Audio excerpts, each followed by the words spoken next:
السلام علیکم میرے دوستو۔ ایک بادشاہ کی 4 بیویاں تھیں۔ یوں تو وہ سبھی سے بہت محبت کرتا تھا، مگر ہر بیوی کے ساتھ اس کا الگ رویہ اور سلوک تھا۔ چوتھی بیوی بادشاہ کی نوری نظر تھی۔ بادشاہ اسے اکثر بیش قیمت تحائف دیتا اور باقی بیویوں کے مقابلے میں اس کا جھکاؤ چوتھی بیوی کی طرف زیادہ تھا۔ بادشاہ کی تیسری بیوی انتہائی خوبصورت تھی اور بادشاہ ہمیشہ دربار میں اس کو اپنے ساتھ تخت پر بٹھاتا تھا۔ دوسری بیوی سمجھدار، بردبار، مہربان اور تحمل مزاج تھی اور بادشاہ جب بھی کسی مشکل سے دوچار ہوتا اپنی اسی بیوی سے مشورہ کرتا اور اس کے کہنے پر عمل بھی کرتا۔ اس بادشاہ کی پہلی بیوی انتہائی وفادار اور ساتھ نبھانے والی خاتون تھی۔ اس کی ہمت اور حوصلہ افزائی نے بادشاہ کو اس سلطنت اور تاج و تخت کا مالک بنایا تھا، مگر بادشاہ اسے نظر انداز کر دیا کرتا تھا اور کبھی اس کے کسی کام کی تعریف نہیں کی تھی۔ ایک روز بادشاہ بیمار پڑ گیا۔ یہ بیماری اتنی بڑھ گئی کہ بادشاہ کو محسوس ہونے لگا کہ وہ اس دنیا میں کچھ دن کا مہمان ہے۔ وہ بستر پر پڑا سوچ رہا تھا کہ میں کیسا بادشاہ ہوں، میری 4 بیویاں ہیں اور جب میں مروں گا تو تنہا مروں گا، کوئی بھی میرے ساتھ نہیں جائے گا۔ اس نے اپنی چوتھی بیوی سے کہا، میری نور نظر، میری موت قریب ہے، میں چاہتا ہوں کہ تم بھی میرے ساتھ چلو تاکہ قبر کی تنہائی میں میرا ساتھ دے سکو۔ اس نے بادشاہ کی بات سن کر منہ دوسری طرف پھیر لیا اور پھر کمرے سے باہر چلی گئی۔ بادشاہ کو بڑا ملال ہوا۔ اس نے یاد کیا کہ کیسے وہ اس بیوی کی خاطر کرتا تھا اور اس کے لیے ہر آسائش مہیا کر رکھی تھی۔ اس نے اپنی تیسری بیوی کو بلایا اور اس سے یہی بات کی، مگر اس نے بھی ساتھ چلنے سے انکار کر دیا۔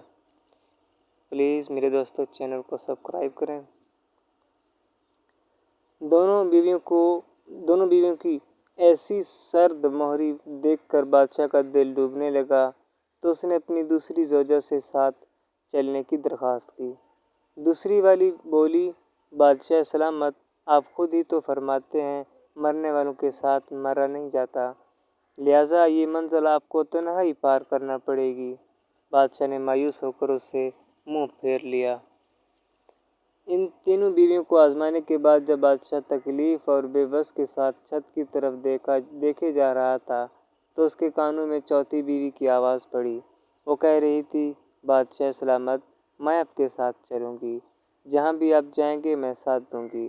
بادشاہ نے چوتھی بیوی کی طرف دیکھا جو دراصل بادشاہ کے التفات سے محرومی اور کسی موقع پر اہمیت نہ دیے جانے کے سبب ذہنی اذیت سے گزرتی رہی تھی اور وہ انتہائی لاغر ہو چکی تھی۔ اس کی رنگت زردی میل نظر آ رہی تھی۔ بادشاہ نے اسے قریب پا کر انتہائی رنجیدہ لہجے میں کہا، میری حقیقی غمخوار، ہائے صد افسوس، کاش میں تمہارا خیال اس وقت رکھا ہوتا جب میرے قبضۂ قدرت میں اختیار تھا۔ یہ جملہ ادا کر کے بادشاہ کا سر ایک طرف ڈھلک گیا، وہ اس دار فانی سے کوچ کر گیا تھا۔ اس کہانی میں ایک سبق اور دنیا کی ایک حقیقت پوشیدہ ہے کہ گویا ہر انسان کی زندگی میں 4 بیویاں ہوتی ہیں۔